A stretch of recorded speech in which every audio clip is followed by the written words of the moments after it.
율법사와 부자 세리가 한 동네에 살고 있었는데, 율법사는 가난함에도 불구하고 율법을 잘 지키고 하나님을 잘 섬겨서 천국에 갔다. 그러나 부자 세리는 돈밖에 모르고 이웃을 사랑하지도 않아서 결국 지옥에 가게 되었다. 가난한 율법사는 이 세상에서 못 먹고 못 입고 불쌍하게 살았지만 천국에 가서 천국의 맑은 시냇물로 마음껏 배를 채울 수 있었다. 그러나 부자 세리는 이 세상에서는 떵떵거리며 잘 먹고 잘 살았지만 지옥에 가서는 천국의 샘물을 한 방울도 얻어 마실 수가 없었다. 자, 그게 그들의 구전해 내려오는 이야기라면 그 이야기의 결론은 뭐예요? 우리도 율법을 잘 지키자. 우리도 착하게 살자. 자, 그럴듯하죠. 그죠?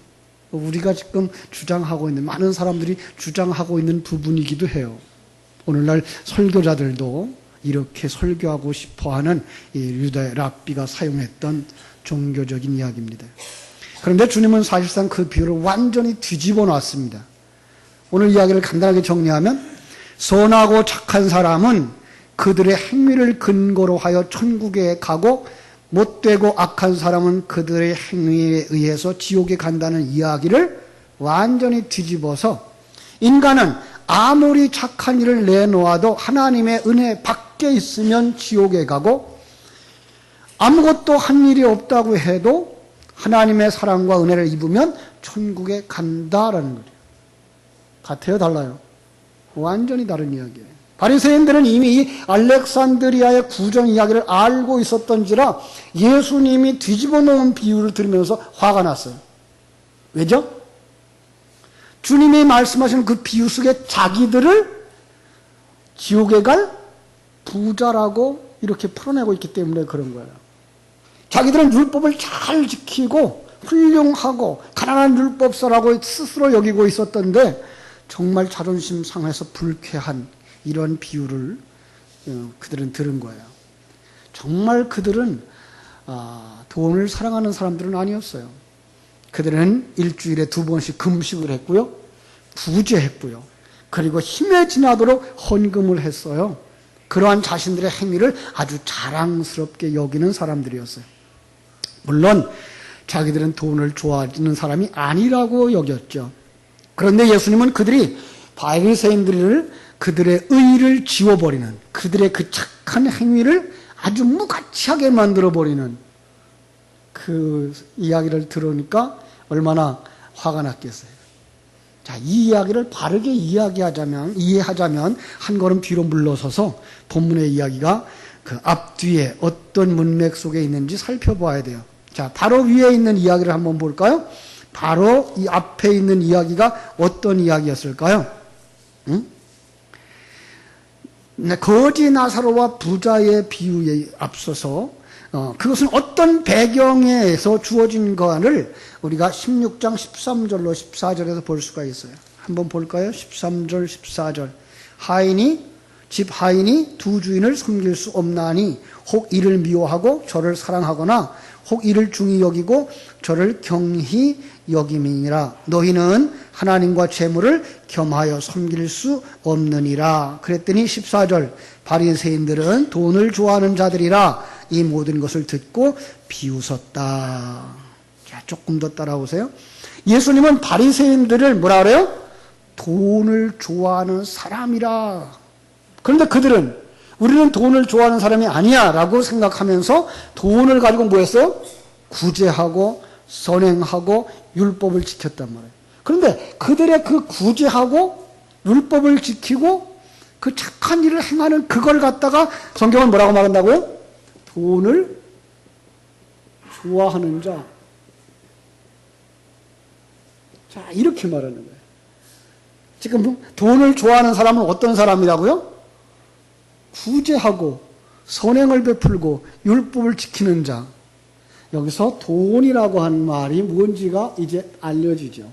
성경이 말하고 있는 돈은 우리가 생각하는 화폐를 이야기하고 있는 것은 아니에요. 세상의 것을 가치로 여기는 자, 이거예요. 세상의 것을 가치로 여길 때 그걸 돈을 좋아하는 자 이렇게 말하거든요. 예. 자, 세상의 가치로 여기는 것, 세상의 것들을 좋아하는 사람이 뭐예요? 돈을 사랑하는 자라. 조금 어려워요, 그죠? 그러니까 그들은 돈을 잘 쓰는 사람이었어요. 돈을 잘 썼어요. 구제도 했어요. 연보도 했어요. 그러면 그들은 돈을 좋아하는 자예요? 그게 돈을 좋아하는 거래요. 왜요? 그것으로 뭐를 여겨요? 가치를 여기고 있었어요. 이런 뜻이에요. 그들은 그렇게 함으로써 뭐 했어요? 자기의 의를 쌓는 자들이었다 이거죠. 예, 자기의 의를 쌓는 자들이었어요.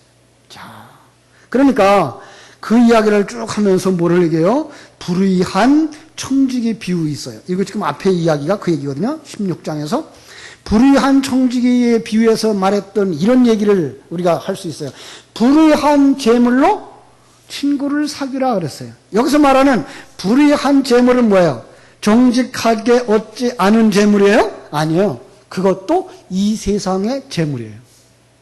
이 세상의 재물을 뭐예요? 하나님의 생명이 없는 것, 있는 것과 대조하기 위해서 그걸 갖다가 세상의 것, 불의한 재물 이런 거예요. 그러니까 불의한 재물이라고 하는 그 단어 속에도요. 자, 불의한 재물이라고 하는 그 단어 속에도 뭐가 들어가 있는 거예요? 세상 것. 예. 세상의 것이에요. 세상의 것이라는 말은 어떤 것들일까요? 하나님이 허락하신 이 시간, 예. 하나님이 허락하신 당신에게 준 은사, 하나님이 만들어 놓으신 이런 기회, 이런 걸 통해서 뭘 사귀라? 친구를 사귀라는 거예요. 그러니까 이 시간과 공간 세계 속에서의 삶을 속에서 뭐예요? 예수를 만나라는 거예요. 예. 그것이 뭐예요? 불의한 재물로 친구를 사귀라 이렇게 말하는 거예요. 여기서 말하는 친구도 어떤 친구겠어요? 응? 성경에서 어떤 친구가 친구예요? 친구를 위하여 자기 목숨을 버리는 자예요. 예. 그 다음에 내가 가지고 있는 모든 것을 다 그에게 가르쳐 줄 수 있고 나눠줄 수 있는 자가 친구예요. 우리가 생각하고 있는 세상적인 친구가 다른 것을 알 수가 있죠. 그죠? 그러니까 시간과 공간 세계의 모든 상황은, 기회는, 은사와 물질은 뭐예요? 예수 그리스도를 알아가는데 사용되어지는 것이라는 의미인 거예요. 그렇습니다. 그런데 바리새인들은 그것을 보지 못하고 뭐 한다고요? 이 세상 것에다가 가치를 두고 살더라. 그게 뭐라? 돈을 사랑하는 자, 돈을 좋아하는 자라고 말하는 거예요. 자, 그러니까 성경에 나오는 부자란 어떤 사람이 부자예요? 돈 많은 사람. 성경에 나오는 부자는 돈 많은 사람이 아니고 뭐예요? 조그마한 재산을 가지고도 이것은 내 것이라고 여기는 사람들. 이건 내 것이라고 여기는 사람들이 부자인 거예요. 그런데 아무리 재산이 많아도 이건 하나님의 것. 나는 그냥 청지기일 뿐. 이렇게 생각하고 하나님이 원하는 곳에 마음껏 물질을 사용하는 사람. 그는 가난한 자인 거예요. 그러니까 성경의 이야기와 이렇게 달라요. 그죠? 자, 그 가난한 자 이야기를 할 때 이런 얘기를 제가 늘 하죠. 마태복음 13장 44절 기억납니까? 마태복음 13장 44절 외워두세요. 제가 자주 사용하니까. 뭐라 그랬어요? 천국은 마치 밭에 감추인 보화와 같으니 사람이 이를 발견한 후 숨겨두고 기뻐하여 돌아가서 자기의 소유를 다 팔아 그 밭을 샀느니라. 돌아가서 자기의 소유를 다 팔아 그 밭을 샀다. 그 밭 어떤 밭이에요? 참 보화가 있는 밭. 그럼 참 보화가 뭐야? 광맥이라도 발견했어요? 유정이라도 발견했나요? 아니고 뭐죠? 예, 진리예요. 그럼 본문도 앞뒤를 발부어 읽으면 그 밭, 진리가 감추어진 천국을 가진 자는 어떤 사람이에요? 또 뒤돌아보고 지금까지 내가 내 것인 줄 알고 살았던 것이 내 것이 아니라 누구의 것? 하나님의 것이구나를 깨달아 알았을 때 이미 그 사람은 그 땅을 하나님께 판사람이 된 거예요. 예. 자, 이제 이걸 가지고 이제 다음 주에는 요셉의 이야기 속에서 요셉이 땅을 사서 바로에게 바치는 그 얘기와 연결을 할 거예요. 자, 연구를 많이 하세요. 그러면 다음 주에 그 속에서 밭은 그런 의미가 있는 것이었구나. 그 행동은 바로 그런 것을 의미하는 것이었구나를 우리가 볼 수 있게 될 거예요. 그렇습니다. 지옥에 간 사람. 자, 그 지옥에 간 부자의 삶을 성경은 어떻게 그려주고 있는지 여러분 한번 보시기 바랍니다. 자, 24절 다시 돌아와서 16장 24절 불러 이르되 아버지 아브라함이여 나를 긍휼히 여기사. 자, 아브라함을 향하여 뭐라고 불러요? 아버지라고 불러요. 누구예요 그럼? 유대인들이에요. 예, 유대인들이에요. 자, 아브라함을 향해서 아버지라고 부르는, 그러니까 바리새인들은 주님께서 자기들의 아버지가 아브라함이라고 이야기를 하고 있는 거예요. 주님이 바로 그들에게 이 비유를 말씀하고 있는 거예요. 주님이 아브라함의 자손은 뭐라 그래요? 아브라함의 행위를 가진다라고 말씀하고 있어요. 그죠? 자, 요한복음 8장 39절에 보면 그들이 그렇게 말하죠. 우리 아버지는 아브라함이라. 그랬더니 예수님이 뭐라 그래요? 너희가 아브라함의 자손이면 아브라함의 행사를 할 것이오늘 그래요. 유대인들은 아브라함을 자기 아버지라 그러는데 예수님은 뭐라 그래요? 아니야. 너희들의 아비는 누구야? 요한복음 8장 44절. 너희들의 아비는 마귀라. 자기들은 우리 아버지는 아브라함이야 라고 말하는데 너희들이 아브라함의 자손이었으면 아브라함의 행사를 할 것이오늘 이라고 말해요. 그걸 하지 않는 걸 보니까 너희들은 마귀의 자기네다 이렇게 말하는 거예요. 자, 아브라함의 행사가 뭘까요? 아브라함의 행사. 여러분, 아브라함에 대한 이야기를 우리가 히브리서에서 보면서 믿음이 만들어낸 사람 아브라함에 관한 이야기를 했어요. 믿음이 만들어낸 사람. 그렇죠? 자, 그 믿음은 어떤 믿음이에요? 하나님을 알고 하나님의 계획을 알고 임마누엘을 알고 성자 하나님의 일하심을 알아서 나를 재창조하는 하나님의 사역 속에서 그 지식이 뭐가 돼요? 생명이 되어졌을 때 그는 어떻게 살아요? 하나님의 자녀의 삶을 사는 거예요. 하나님이 이렇게 해서 영광을 받으시기를 원하는구나. 1등만 영광이 아니고 돈 많은 것만 영광이 아니고 하나님이 허락하신 그 환경 속에서 평강을 누리며 살고 기뻐하며 살고 감사하며 사는 삶을 살아갈 때 그가 뭐예요? 아브라함의 행사는 한 자예요. 그런데 바리새인들은 어떻게 했어요? 자기들의 율법을 지키는 것, 제사를 드리는 것, 자기 의를 챙기느라고 이 환경이 가장 좋은 것이라는 생각을 못했어요. 저 사람이 살고 있는 것이 정말 믿음을 가졌다면 저기 가장 좋은 것이라는 걸 생각 못했어요. 그래서 그들은 어떤 생각을 해요? 우리는 하나님의 백성이라 더 많은 복을 받을 것이고 저들은 하나님의 백성이 아니니까 저주를 받을 거야 라고 생각을 했어요. 이런 부분에서 정말 진정한 하나님의 생명을 가진 자와 가지지 못한 자가 이제 드러나게 되는 거죠. 그렇습니다. 그러나 아브라함의 행사라고 하는 것은 믿음의 열매를 말하는 거예요. 성령의 열매를 말하는 거예요. 우리는 믿음의 열매가 뭐예요? 그 믿음으로 말미암아 사는 삶. 성령의 열매 역시 마찬가지죠. 성령으로 맺은 열매는 뭐예요? 그 지식이 생명이 되어져서 내게 주신 이 환경 속에서 뭐예요? 평강을 누리는 삶. 네. 감사를 누리는 삶. 그런데 지금 예수님은 이 비유를 통해서 바리새인들 속에 뭐가? 죄를 폭로시키는 거예요. 우리 속에 잘못된 관점을 폭로시키고 있는 거예요. 그러니까 여기서는 아주 놀라운 얘기를 하는 거예요. 아브라함을 향하여 아버지라고 부르는 그가 지옥에 가더라라는 얘기를 하고 있는 거예요. 무서워요. 그 착한 그리고 자칭 아브라함의 자녀라고 하는 그가 지옥에 가는 거예요. 우리는 그 이야기를 마태복음에서도 읽었죠. 그죠? 마태복음은 어떻게? 주여 주여 하는 자마다 다 천국에 못 들어가요. 아버지의 하늘에 계신 내 아버지의 뜻대로 행하는 자야 들어가라. 여기서도 아버지의 뜻대로 행하는 것이 어떤 걸까요? 이거를 강도 만난 그 강도 만난 자의 비유, 그 이야기를 속에서 살아낼 수가 있어요. 강도 만난 자에게 어떻게 하라 그래요?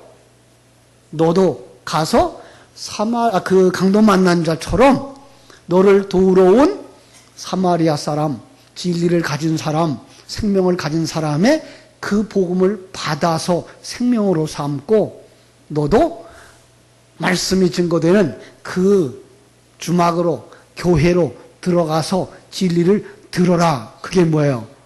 너도 가서 이와 같이 하라라고 하는 이야기 속에 들어가 있는 얘기처럼 여기서도 마찬가지예요. 아버지의 뜻대로 행하는 자, 아버지가 원하는 게 뭐예요? 예수를 믿는 그 믿음으로 말미암아서 하나님의 뜻을 누리며 살아가는 것, 그게 바로 아버지의 뜻을 행하는 자라고 하는 걸 알 수가 있어요. 자, 다시 생각해 보세요. 그 부자, 오늘날 부자 그러면 뭐가 생각나요? 요즘 부자들이 텔레비전에 가끔 나오죠? 부자들의 갑질. 그죠? 자, 부자들의 갑질. 그럼 그 부자, 그 앞에서 실수만 해도 안 돼. 그 말 앞에 초라한 꼴은 말도 안 돼. 그런데 그 앞에 어디 추한 모양새를 한 사람이 설 자리가 없어요. 어디 그 앞에 냄새나고 전염병 앓고 있는 사람을 가까이 가게 놔둘 수가 있어요. 그런데 이 바리새인, 유대인 부자는 거지 나사로가 자기 대문에 누워서 냄새를 풍기는 것을 쫓아버리지 않았어요. 아니, 자기 상에서 떨어지는 음식 부스러기로 배를 채우는 것까지, 자기 곁에까지, 음식을 먹는 자리까지 같이 왔는데도 그를 피하지도 않았어요.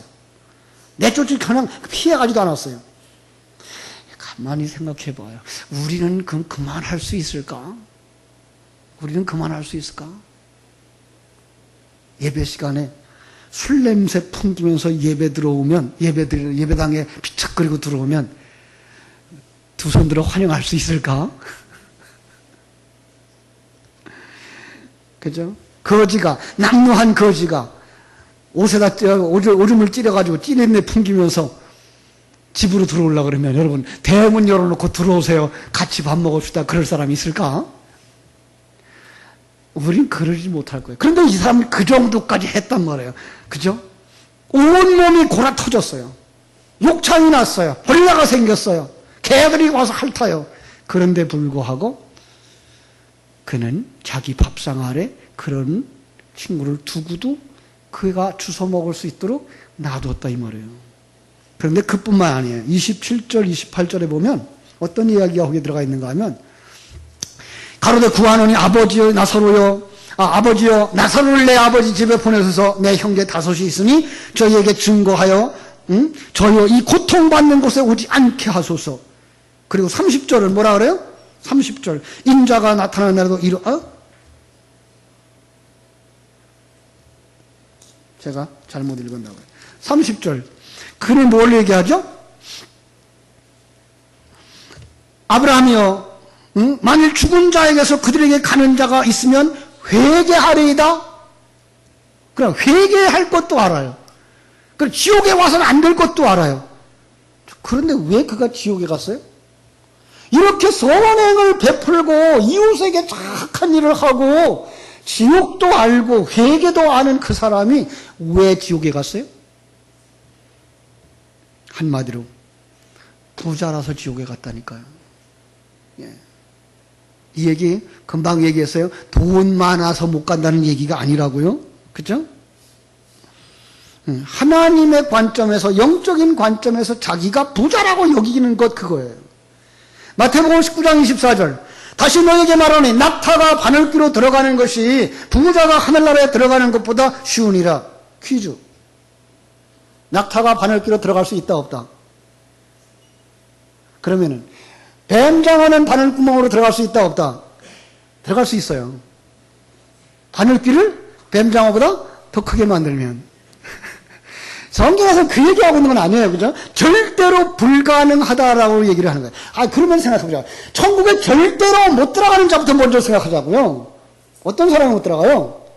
돈 많은 자? 아니요, 그게 아니고 자기를 부인하지 않는 자. 예. 자기 부인이 뭐예요? 나의 모든 것이 하나님의 것이지 내 것이 아니구나. 이게 자기 부인이에요. 하나님이 주인이지 내가 주인이 아니구나. 하나님이 원하는 대로 하시는 것이 내 원하는 대로 되어지는 게 아니구나를 알고 그걸 생명으로 여기면서 사는 사람이 뭐예요? 자기 부인한 사람이에요. 그 삶이 쉽질 않아요. 그래서 그 삶을 살기 위해 나가는 것이 뭐예요? 그게 자기 십자가 지는 삶이에요. 이것을 인정하지 못하는 사람, 그는 자기의 것에 대한 애착을 하는 거예요. 그 자기의 것에 대한 애착. 부자의 이야기를 나눌 때 또 하나의 부자가 나오죠. 농사했어요. 그의 농사가 잘 됐어요. 그래서 창고를 헐고 창고를 다시 짓고 그 곳간에 가득 채우면서 뭐라 그래요? 배를 두둥기고 내 영혼아 먹고 마시기까지 풍족하니 즐거워할지어다. 잘못한 거 있어요? 없어요? 세상적으로 보면 잘못한 거 없어요. 농사 많아졌으면 창고 크게 짓고, 예. 돈이 많으면 큰 집 짓고 살고, 그게 뭐가 잘못이에요? 그는 그것이 자기 것인 줄 알고 자기 영혼에게 기뻐하고 감사하게 만들고 있었기 때문에 그것이 부자인 거예요. 그는 천국에 못 가는 거예요. 자, 그렇다면 나사로는 도대체 무엇을 잘해서 천국 갔을까? 예? 무조건 가난하면 천국 가요? 마태복음 5장에서도 그렇게 말했어요. 가난한 자는 복이 있나니 천국이 저희 것이며라고. 그럼 무조건 가난하면 다 천국 가요?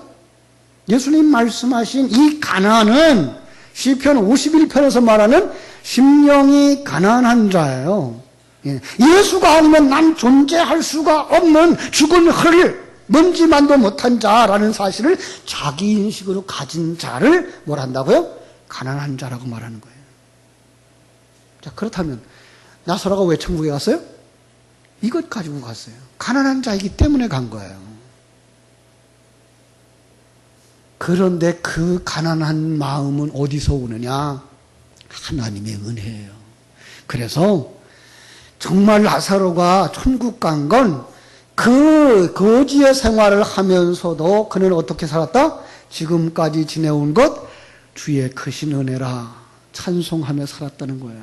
그냥 하나님께서 살라고 하는 대로 다 비워진 거지로 살았던 거예요.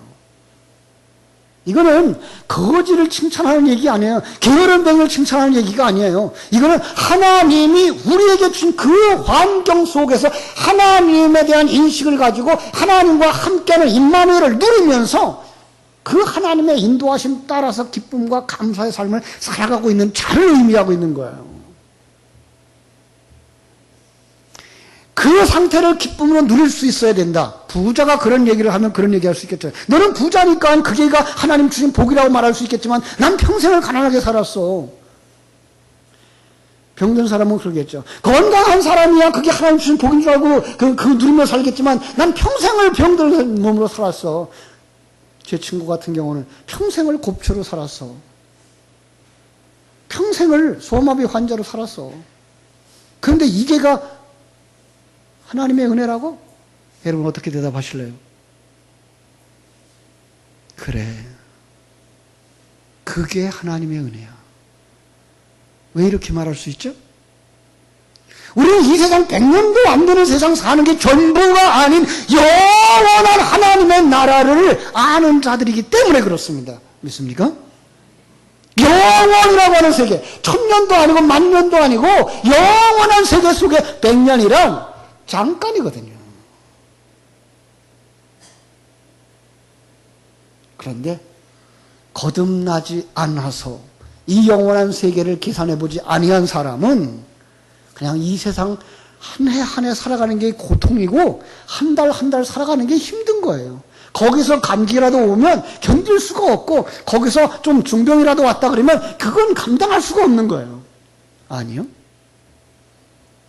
시간과 공간 세계는 유한하다는 거, 잠시 잠깐이라는 거 우리 먼저 기억했으면 좋겠어요.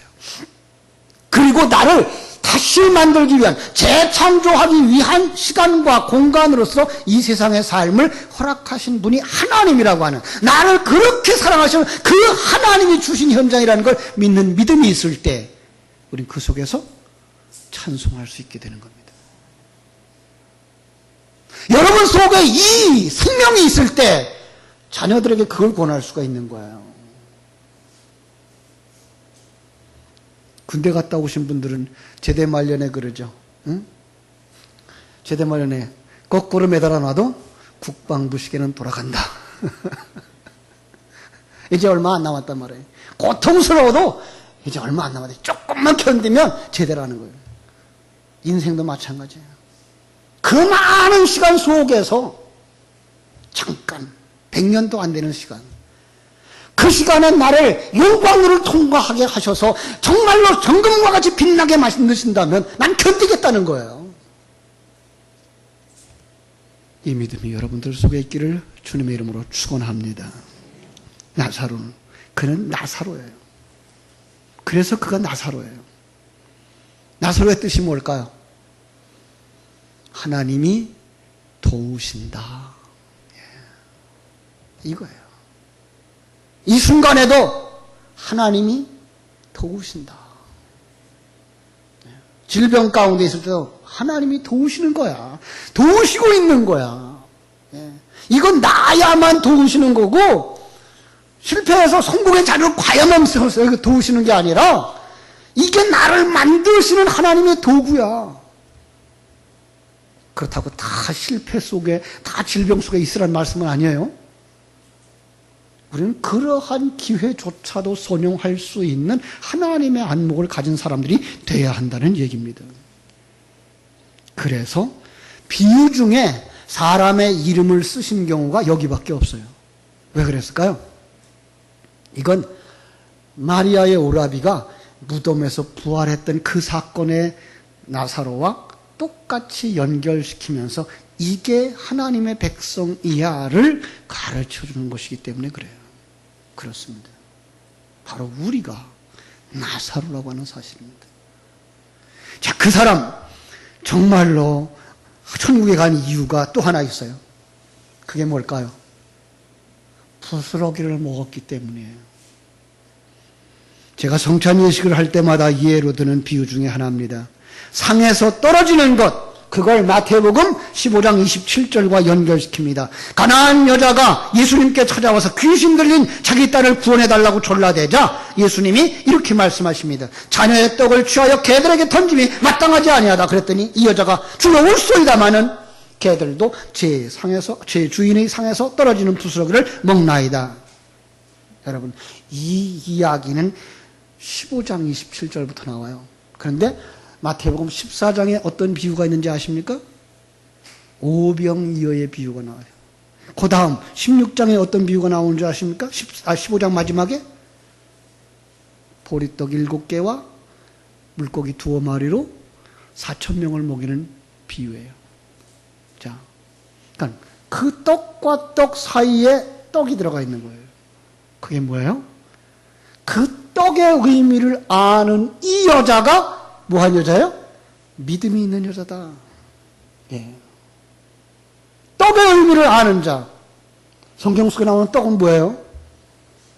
예, 예수님의 살과 피를 상징하는 거예요. 그래서 그걸 찢어서 주셨다. 왜 찢어서 줘요? 예수님 자신이 찢기는 모습이 거기에 담겨져 있기 때문에 그래요. 그래서 찢어서 주신 것, 부스러기, 그게 뭐예요? 생명인 거예요. 진리의 말씀인 거예요. 떡에 담아주신 진리, 이 생명의 떡이신 예수님의 이야기를 하면서 그 몸을 찢고 그 피를 흘려 먹이심으로 구원에 이르는 진리를 이 여인 앞에 던졌을 때, 그렇습니다, 나는 그 부스러기를 먹는 개 같은 여자입니다 고백할 때 내 믿음이 큰 믿음이다. 왜 크다라는 말을 쓴다고요?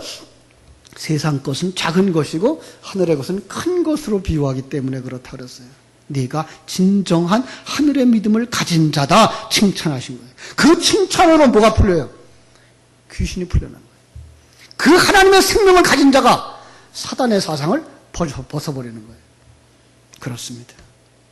거지가 얻어먹었던 상 아래 떨어진 부스러기 속에 이 예수의 살과 피, 성찬의 그림이 들어가 있는 것입니다. 그러므로 나사로는 생명의 양식인 예수의 살과 피를 먹었기 때문에 천국에 들어간 것입니다. 거기에 비하면 부자는 날마다 호화로이 연락하였다. 날마다 호화롭게 잔치를 베풀었다. 즐기면서 살았지만은 진정한 기쁨이 무엇인지 깨닫지 못하고 하나님의 생명을 가지지 못하고 무엇이 중요한 것이며 무엇이 덜 중요한 것이 모르는 인생. 죽은 자예요. 그가 지옥에 가는 거예요. 그가 아무리 형제를 생각하고 지옥에 가지 않으면 안 돼, 가지 있으면 안 된다고 생각을 하고 그가 아무리 선행을 베풀어도 아주 쉬운 이 바리새인들처럼 들으면 끔찍할 만한 이야기 하나 하나님이 하시겠지라고 믿는 척 해도 아닌 거예요. 여러분, 이것이 생명이다 그러면 그 생명의 생수에 목말라야 돼요. 목마른 사슴이 시냇물을 찾듯이. 이 사슴의 목구멍은 셀로판지 같아가지고 물을 마셔야 될 때 마시지 않아서 젖어서 촉촉하지 않으면 이게 붙어버린대요. 죽는 거예요. 그 생수를 마시지 않으면 죽는데 어떻게 아무 데 가서나 살아라 할 수가 있어요? 그럴 수는 없어요. 우리는 강권하여다가 데려다 내 집을 채울 수 있어야 되고 하나님의 말씀을 먹일 수 있도록 여러분 속에 그 생수가 흘러넘치게 되기를 주님의 이름으로 축원합니다. 바로 우리는 아브라함의 품에 안길 수 있는 나사로인가 다시 한번 점검하면서 하나님의 깊은 진리를 목말라 찾고 목마르게 찾고 그리고 그것을 내 속에서 샘솟듯 하도록 축복의 통로가 되어줘서 내 자녀들에게 내 이웃에게 내 형제에게 이 생수를 증거함으로 말미암아 함께 천국 가는 복된 성도들 되시기를 주님의 이름으로 축원합니다. 기도하겠습니다. 하나님 우리 아버지 크신 하나님의 은혜와 사랑을 감사하옵고